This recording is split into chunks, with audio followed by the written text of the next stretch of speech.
नमस्ते दोस्तों। तो आज की ये वीडियो कोई टॉपिक नहीं बल्कि उन बेटियों की आवाज़ है जो हर साल दहेज की आग में जलाई जा रही हैं। 2026 चल रहा है और लोग चांद पर पहुंचने की बात करते हैं, लेकिन आज भी लड़कियों की ज़िंदगी कार, कैश और गिफ्ट के बीच फंसी हुई है। ग्रेटर नोएडा की दीपिका, ट्विशा शर्मा और इस हफ्ते आए कई केसेस फिर एक सवाल खड़ा करते हैं, क्या शादी आज भी एक रिश्ता कम सौदा ज़्यादा बन गई है? हर बार न्यूज़ आती है, लोग सोशल मीडिया पर जस्टिस मांगते हैं, 2 दिन सब कुछ दिखाया जाता है, लेकिन फिर सब शांत हो जाता है। लेकिन कभी सोचा है कि जिन पेरेंट्स ने अपनी बेटी खोई होती है उनके लिए उनकी ज़िंदगी कभी नॉर्मल नहीं होती। ग्रेटर नोएडा दीपिका केस में परिवार ने ये आरोप लगाया है कि ससुराल पक्ष से काफ़ी टाइम से दहेज की डिमांड की जा रही थी, कभी एक्सपेंसिव कार तो कभी लाखों रुपए। ये डिमांड पूरी ना करने पर उनकी बेटी की हत्या कर दी गई और उसे सुसाइड अटेम्प्ट बनाया।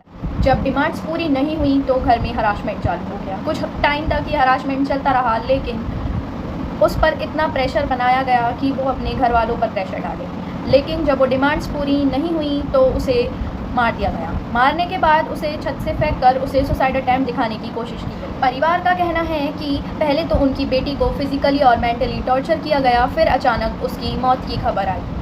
सोचिए, जिस बेटी को उन्होंने हंसते हुए विदा किया होगा, उस बेटी की डेड बॉडी वापस आई तो क्या बीती होगी उनके पेरेंट्स पर। ट्विशा शर्मा केस ने भी पूरे देश को हिला दिया। रिपोर्ट्स के अनुसार बताया जा रहा है कि शादी के बाद कुछ समय बाद ही टॉर्चर और हरासमेंट शुरू हो गया था। कुछ चैट और मैसेज भी सामने आए जिसमें उन्होंने खुद को ट्रैप्ड बताया। इमेजिन करो, एक लड़की नई ज़िंदगी के सपने लेकर शादी करती है और वो अंदर ही अंदर टूट रही होती है। सोसाइटी के डर से वो कुछ बोल, और जब मामला मौत तक पहुंच जाता है तो लोग कहते हैं कि हमें पहले पता नहीं था। लेकिन सवाल पूरी फैमिली का नहीं, पूरे सिस्टम का।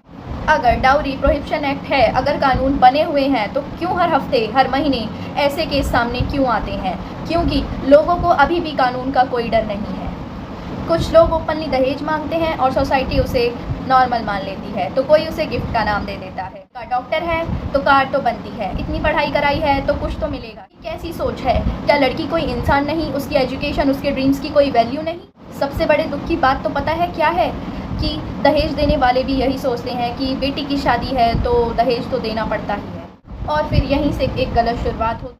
दहेज कोई गिफ्ट नहीं है, दहेज प्रेशर है, दहेज एक्सप्लॉइटेशन है और कई बार तो दहेज मर्डर की वजह बन जाता है। और जो लोग दहेज मांगते हैं उन्हें समाज में शर्मिंदा नहीं, उन्हें कानून के द्वारा सख्त से सख्त सज़ा मिलनी चाहिए। फास्ट ट्रैक कोर्ट्स होने चाहिए और विक्टिम की फैमिली को जल्दी से जल्दी जस्टिस मिलना और गिल्टी को ऐसी पनिशमेंट मिलनी चाहिए कि अगली बार किसी लड़की को दहेज के लिए टॉर्चर करने से पहले उसकी रूह कांप जाए। सोचो, एक लड़की जब अपने घर से विदा होकर जाती है, अपने पेरेंट्स को छोड़कर अपने नए घर को अपनाने के लिए अपने सरनेम को चेंज करती है, अपनी पूरी ज़िंदगी बदल देती है, बदले में वो बस थोड़ी सी रिस्पेक्ट एक्सपेक्ट करती है और उसे क्या मिलता है उसके बदले? Torture, harassment. तो इससे बड़ा दुख क्या होगा?